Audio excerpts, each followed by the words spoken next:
Hi everyone, hope you all are doing well. Welcome to our video on metal and non-metal.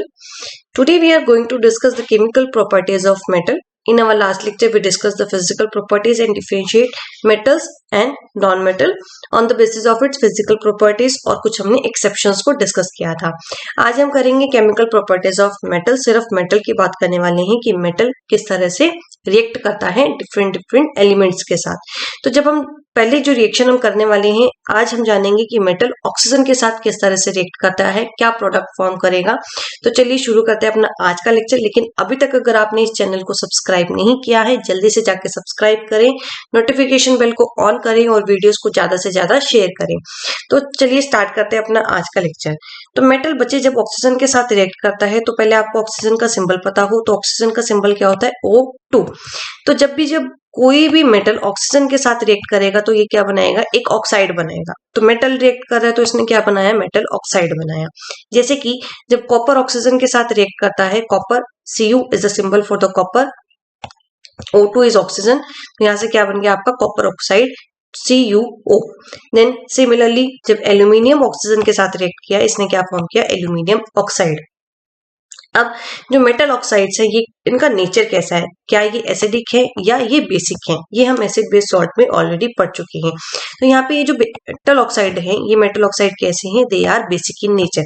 अब basic in nature होने की वजह से इनका जो लिटमस पेपर टेस्ट करोगे, लिटमस पेपर टेस्ट में ये रेड लिटमस को ब्लू लिटमस में कन्वर्ट कर देंगे, जिससे आपको कंफर्म हो जाएगा कि ये कैसे हैं, इनका नेचर कैसे है. They are basic in nature.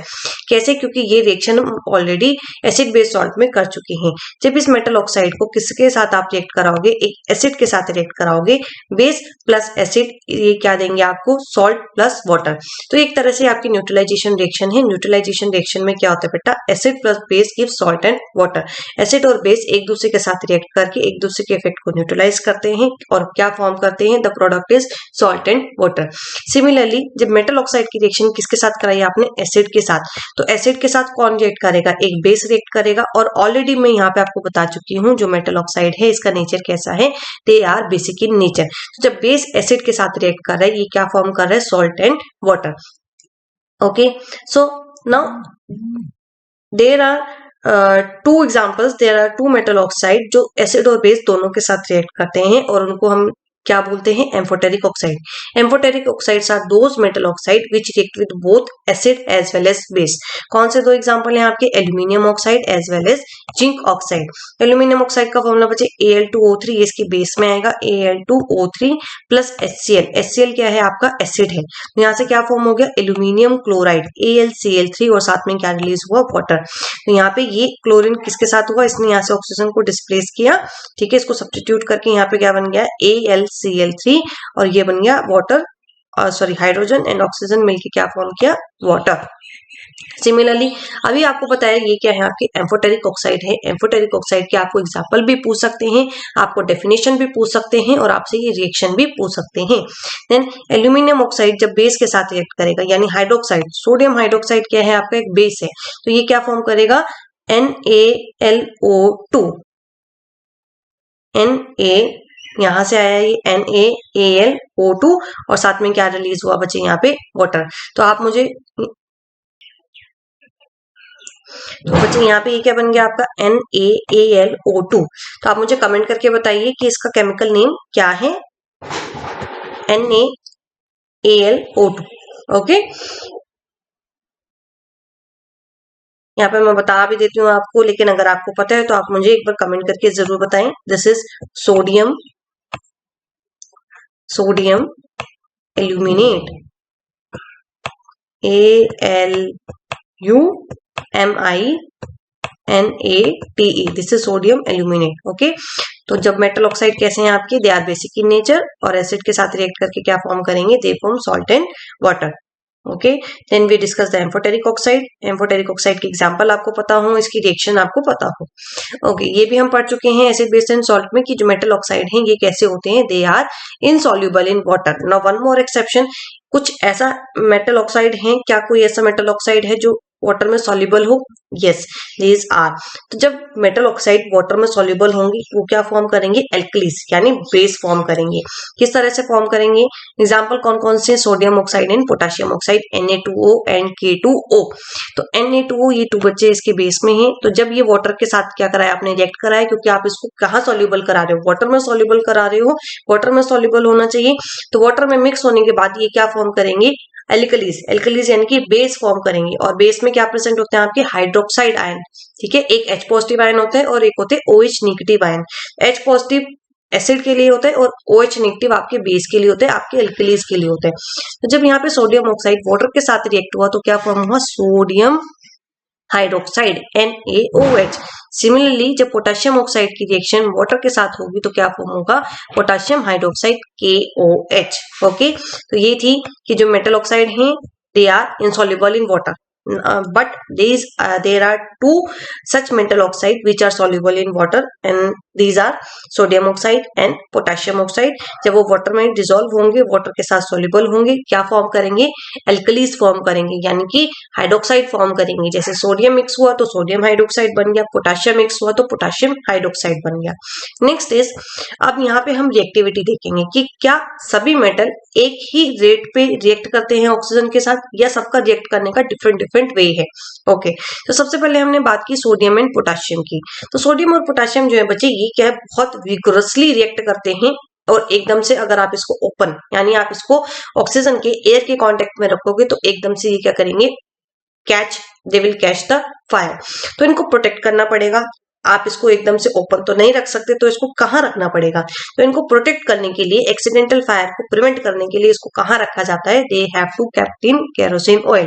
तो यहीं से आपका एक इंपॉर्टेंट क्वेश्चन बन गया, why sodium and potassium are to be kept in kerosene oil. तो उनको क्यों रखा जाता है? क्योंकि ये विगरसली रिएक्ट करते हैं and they will catch the fire. तो to protect them and to prevent the accidental fire, इसको किस में प्लेस किया जाता है? इसको केरोसिन ऑयल में प्लेस किया जाता है। तो यहां से आपको पता चलेगा कि ये क्या है? एकदम से विग्रसली, एकदम से बिल्कुल फास्ट रिएक्ट करेंगे, तो आप इसको ओपन एटमॉस्फेयर में नहीं रख सकते। Next is magnesium, zinc, aluminium and lead. इनके ऊपर क्या होती है? ये ऑक्सीडाइज हो जाएंगे। तो इनके सरफेस को ऑक्सीडाइज ना हो, फर्दर ऑक्सीडेशन ना हो, किसी तरह की कोई कोटिंग ना बने, तो यहाँ पे थिन लेयर आपको फॉर्म करनी पड़ेगी। किसकी? एक ऑक्साइड की। ओके, तो मैग्नीशियम ऑक्साइड की, एल्यूमिनियम ऑक्साइड की, जिंक ऑक्साइड की, लेड ऑक्साइड की। क्यों करेंगे? क्योंकि फर्दर क्या करनी है आपको? ऑक्सीडेशन प्रिवेंट करनी है, ऑक्सीडेशन को आपने रोकना है। तो उसके लिए आप क्या करोगे? एक थिन लेयर कोट कर दोगे, कवर कर दोगे इन सभी मेटल्स के ऊपर। नेक्स्ट इज आपके जो सिल्वर एंड गोल्ड है, ये क्या है? आपकी एक तरह से ज्वेलरी होगी, सिल्वर और गोल्ड की ज्वेलरी होती है। ये क्या करती है? बहुत ही हाई टेम्परेचर हो तब भी क्या करेगी? ऑक्सीजन के साथ रिएक्ट नहीं करती। ओके, तो सबसे लीस्ट रिएक्टिव जो बिल्कुल भी रिएक्ट नहीं करेंगे वो कौन से हो गए मेटल? आपके सिल्वर एंड गोल्ड। जो बिल्कुल बहुत फास्ट विगरसली रिएक्ट करते हैं वो कौन से? आपके सोडियम एंड पोटेशियम। जो ऑक्सीडाइज हो जाते हैं वो कौन से? आपके magnesium, aluminium, zinc and lead. Next iron. Iron का भी आपको पता है, आयरन के ऊपर क्या होती है? रस्टिंग होती है, ये बर्न नहीं होंगे। ठीक है, आयरन बर्न नहीं होगा, आयरन क्या होता है? रस्ट होता है। लेकिन अगर आयरन फिलिंग्स को स्प्रिंकल किया जाए फ्लेम के ऊपर तो वो क्या करते हैं? They will immediately catch the fire, वो बर्न हो जाएंगे।